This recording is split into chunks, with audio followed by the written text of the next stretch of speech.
নমস্কাৰ বন্ধু বান্ধৱীসকল, কি খবৰ আপোনালোকৰ? আশা কৰোঁ আপোনালোক সকলোৱে ভালে আছে আৰু মই ভালে আছোঁ।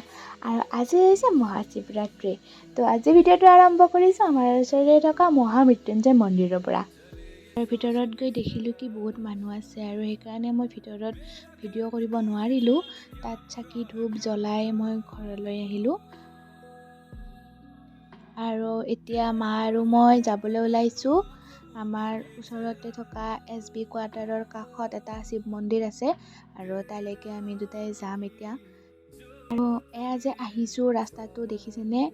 কিবা এটা যে মোৰ ভাল লাগি গৈছে ৰাস্তাটোত আহি, কিবা মানে পৰিৱেশটো বহুত ভাল লাগিছে আৰু সেইকাৰণে মই অকণমান ভিডিঅ' কৰি ৰাখিছোঁ। আৰু এয়া মায়ে ফুল ছিঙিছে পূজাত দিয়াৰ কাৰণে, আৰু ফুলটো খুব ধুনীয়া হয়। তো ফুল ছিঙিছোঁ আৰু আমি মানুহ ঘৰত কৈয়ে ফুলটো লৈছোঁ মানে।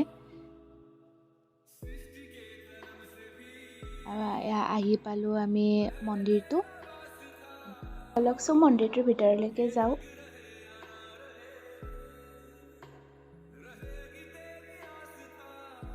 আৰু ইয়াত একডাল বেলগছ আছে। ভিতৰত যাওঁতে ক'লে কি ফাৰ্ষ্ট বেলগছ আৰু সেইটো মন্দিৰত চাকি জ্বলাব ক'লে, তো সেইকাৰণে আমি ফাৰ্ষ্ট ইয়াতে চাকি জ্বলাবলৈ আহিছোঁ। আৰু ইয়াতে চব চাকি ধূপ জ্বলাই, এটা শিৱলিংগ আছিলে সৰু, শিৱলিংগটোত গাখীৰ ঢালি আকৌ ভিতৰলৈকে আহিম। আৰু এতিয়া আহি এইটো মেইন মন্দিৰত আমি গাখীৰ ঢালিলোঁ, ফুল দিলোঁ, মাও দিলে ময়ো দিলোঁ। আৰু ইয়াতে বাবাৰ আশীৰ্বাদ লৈ ঘৰলৈ বুলি উভতিবলৈ ল'লোঁ। ঘৰলৈ উভতি আহি থাকোঁতে মায়ে ক'লে, মন্দিৰৰ কাষতে এখন স্কুল আছে, ব'লা আমি স্কুলখনলৈকে যাওঁ, তোমাক দেখাই আনো স্কুলখন। মই বোলো ঠিক আছে ব'লক যাওঁ।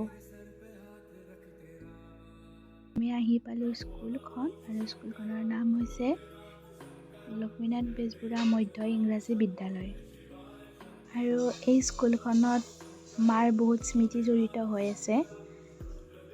মাৰ মানে সকলোৰে হয়, কিন্তু মাৰ বেছিকৈ স্কুলখনৰ লগত স্মৃতি জড়িত হৈ আছে। কাৰণ এই স্কুলখনত পঢ়িছিলে চুমি, আৰু চুমি কোন হয়, মোৰ কোন হয়, কি হয়, মই সকলোবিলাক জনাম নেক্সট এটা ভিডিঅ'ত। মানে তাইৰ কাৰণে এটা ভিডিঅ' বনাম মই, তো সেইটো ভিডিঅ'ত তাইৰ কথাখিনি কোৱা হ'ব।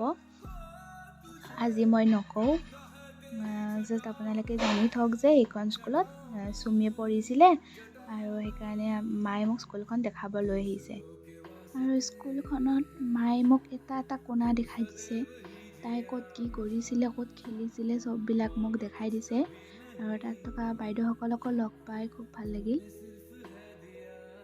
আৰু তাৰ পৰা আহি অকণমান ৰেষ্ট লৈ এতিয়া মই পূজা কৰাত লাগিছোঁ আমাৰ ঘৰত। আৰু কেনেকৈ পূজা কৰোঁ আপোনালোককো অকণমান দেখাম। গোটেই ভিডিঅ' নাই কৰা, তথাপিও অকণমান কৰিছোঁ বাৰু, সেইখিনি দেখাই যাম আপোনালোকক। কিবা ভুল ভ্ৰান্তি হ'লে মোক ক্ষমা কৰি দিব। শিৱ বাবাক মই খুব মানো। ঘৰত থাকোঁতেও মই পূজা কৰিছিলোঁ, আৰু ইয়াতো মই পূজা কৰিছোঁ ব্ৰতত থাকি।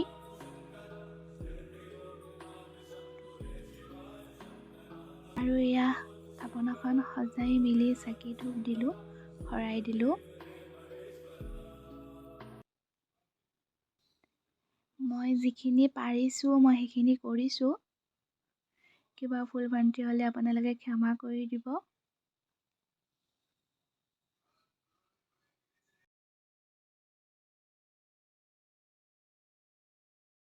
শেষত শিৱৰ অষ্টোত্তৰ শতনামখন পঢ়িলোঁ মই।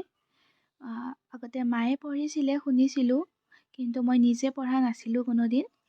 ব্ৰতত আছিলোঁ, কিন্তু মই অষ্টোত্তৰ শতনামখন মই পঢ়া নাছিলোঁ।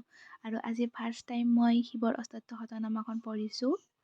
আৰু এয়া পঢ়িয়ে মই পূজাখন সমাপ্ত কৰিছোঁ মোৰ। আৰু এয়া শৰাই ভাঙি আনিলোঁ। এইটো হৈছে ঘটা, আৰু এইটো লাড়ু। ঘটাটো বনাইছে মায়ে, আৰু লাড়ুটো আমি দুটাই বনাইছোঁ। আৰু এতিয়া আমি আমাৰ ওচৰতে থকা বৰদেউতাহঁতক অকণমান প্ৰসাদ দি আহোঁ। তাৰপিছত মায়ে মোক চাহ, ৰুটি আৰু পায়স আৰু মিঠাই এটা খাবলৈ দিছে। মোৰ খাব মন নাই বুলি কোৱা কাৰণে মায়ে কাষত বহি লৈছে, মই খাবই লাগিব মানে। আৰু মাৰ লগত এনেকৈ অকণমান কথা পাতি বস্তুখিনি খালোঁ। আৰু আজি ভিডিঅ'টো ইমানখিনিয়ে আছিলে। নেক্সট এটা ভিডিঅ'ত লগ পোৱাৰ আশা ৰাখিলোঁ। গতিকে আজিলৈ বাই বাই।